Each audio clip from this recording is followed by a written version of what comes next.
Hello and welcome to Enchantment of Eternity's review for Star Trek Discovery Season 4 Episode 6, Stormy Weather. This video is part of a series of videos where I review episodes of Star Trek Discovery, so I have to start with a spoiler warning for Discovery up to Season 4 Episode 6. If you haven't seen up to this point, you will not want to watch this video, otherwise some things will be spoiled for you. So, this episode, I've talked a lot in my Discovery reviews about how I feel the show is overly sentimental, and this episode is like sentimentality the episode. They really showcased that issue, that problem with the show, and like cranked it up a bit. That being said, it wasn't a completely terrible episode. I did think there were a lot of interesting character stories in this episode. I do love the way it explored the crew more as a whole, working together, and what it's like to be dependent on the crew, and how the crew is pretty much a family, and then explored some individual characters a bit better. But that reminds me of the time when I was 12 years old, when I went to school and we had to do a class building exercise. And it was all about learning to trust each other. So we had each other, we had to like catch someone, had to fall, we had to catch them. Did that story seem like completely irrelevant and out of nowhere, and just why people don't just randomly just say shit from their background like that, which is what pardon me if I can't pronounce her name correctly, Baowokaskin, if I believe, I'm sure I got that wrong, but anyway, she just out of randomly nowhere, it was like, oh, that when I was young, I had a friend who was dying, and it's like, I get how that's relevant, but that's like not how people talk. And at this time, like, the ship was about to be destroyed, and they needed to like get into the buffer or whatever. And the whole time she was telling the story, I'm like, shut up and get in the buffer, Jesus Christ.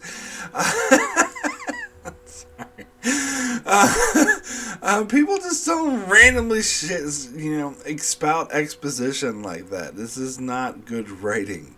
I'm sorry. But anyway, I know they're making an effort to flesh these characters out more because we don't know much about them, but you do that through making them more relevant to the story and exploring how the characters reflect on the story, not by having them randomly expout exposition that you're not going to remember in a couple days anyway. In a very unnatural way. But anywho, so there is one thing we learn about the DMA in this episode, and that is that because in the previous episode we learned that someone created it, and this episode we learned that it was created by someone not of our galaxy. Now, it is interesting how they came about this information, because they said that the residual effect that it had on Booker had a signature of the galactic barrier. And you know what? The galactic barrier never really made any sense, so I thought they were going to try to kind of erase that from canon, because that's something that was established in the original series, and it didn't really... I think most of the other shows like TNG, DS9, Voyager were kind of like just wiping that under the carpet and being like, what? Just pretending like that never existed, which I think they should. So I don't really appreciate the reference here. I know a lot of the canon hawks would be like, ooh, isn't that great, they're referencing the original series, where I'm just like, no, that's the whole galactic barrier thing is impractical and non-scientific and doesn't make any sense, and we should just erase it from canon. But whatever. So that kind of eliminates it being someone that we know, unless you want to say it's those little creature thingies, the aliens from that episode, the original series episode, by any other name, who were from another galaxy, who took human form and tried to conquer our galaxy, but then Scotty got him drunk, and Kirk flirted with him, so they decided, hey, let's just leave this whole conquering thing behind. I can't remember what they were called. Were they the Kelvins? I don't know. Anyway, I seriously doubt that it would be them, and I would think it would be a bit silly if it were them. That would be like really reaching deep into canon. I mean, they could say it's like Q, but again, they kind of ruled that out in the previous episode as unlikely. It could be a future version of a species that we know. I don't know. I'm still not rolling them out because I did believe it. They did mention some temporal signatures with it, but so I don't know. It could still be someone we know, but I don't know. I think it'd almost be better if it wasn't. It'd almost be better because I kept thinking they're trying to go for like a COVID analogy, which I would have never guessed if I wasn't told that because the analogy is very thin, in my opinion. We have to get those people who deny that the DMA exists, if we did want to do a full COVID analogy. Anyway, it's just a Starfleet conspiracy that they made up to control people. Maybe that's coming in the next episode. Anyway, yeah,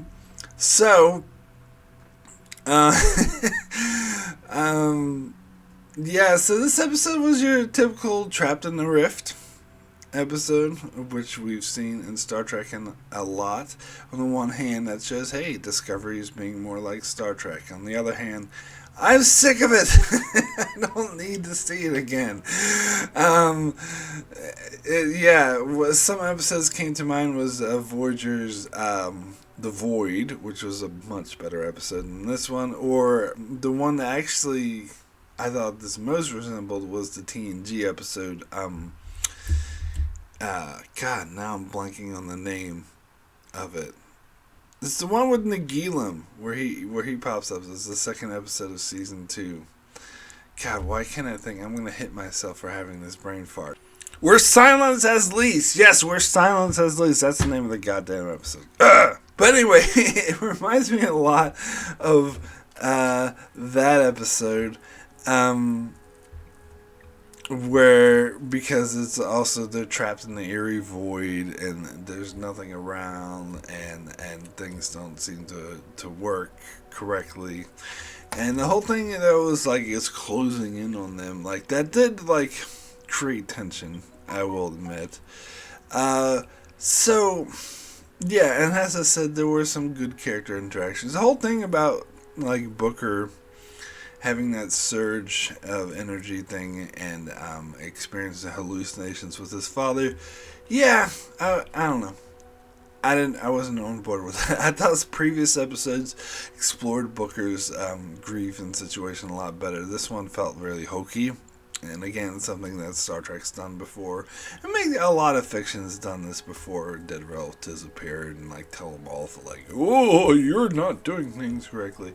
I do like the concept though that this could be part of his subconscious. That this is the dark side of him, and it's just taking the form of his father, and bringing these buried feelings to the fore. But I still, I don't know, still wasn't a huge fan of it. So Gray gets to interact with the crew. I don't think all civilians would, but just because he's the main character, I guess. And he just so happens to come up with a solution by talking to Zora. Now, the whole thing with Zora, I mean, it's just bringing us closer to the Calypso short trek thingy in Voyager. And it's I don't know, the main plot with her, trying to understand her emotions and being, oh, I'm afraid, I can't do it.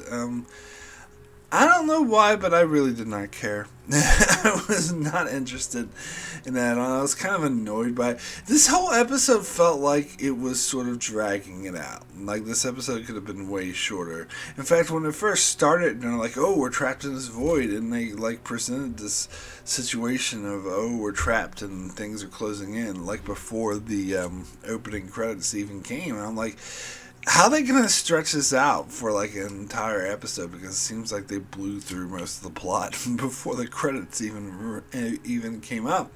And that's how they just stretch things out with a lot of like over sentimentality and boring shit and cliche shit and shit that we've already seen before. Which to me sums up this episode pretty much. And then the whole ending where Burnham had to be, of course, Burnham has to be the hero. Of course, this is Discovery. Burnham always has to save the ship. She is really the Wesley Crusher of Discovery. But anyway.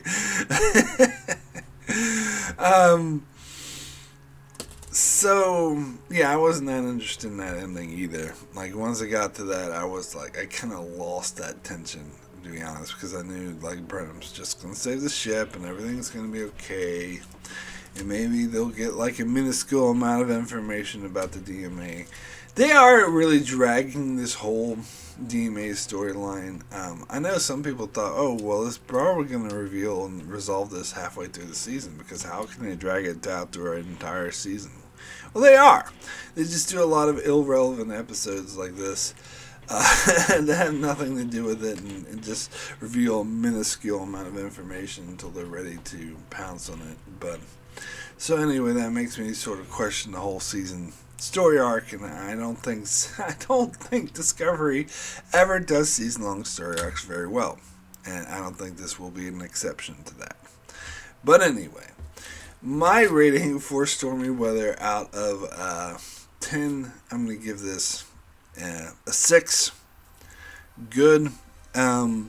Because it was decent. Like, it was okay. Like, I liked, as I said, there were some interesting character interactions. Like that one time when I was no, that's not one. But there were some interesting character interactions. And I do like the theme of presenting the crew as a family. And there was a little bit of tension there, here and there. But overall, this episode was just a bunch of cliches, over sentimentality, and they dragged it out for way too long. This episode could have been like 15 minutes long. Yeah. Anyway, that's it for my review of Star Trek Discovery Season 4, Episode 6. Now, for the Star Trek fans out there, I will be doing a live discussion tomorrow night, that's Friday night, at 9 p.m. Eastern Standard Time, where I'll be talking about Star Trek Voyager with my sister Alyssa. Will be joining me, and we'll be talking about Voyager Season 6 and 7. So I'll put a link to that in the description below if you want to check that out. Otherwise, you can check me out. I'll be back here every week to review Discovery, and of course I also cover other shows on my channel, such as The Expanse, all things Star Trek and Star Wars Clone Wars, and more. So be sure to subscribe so you can keep up with all of that. And thanks a lot for watching.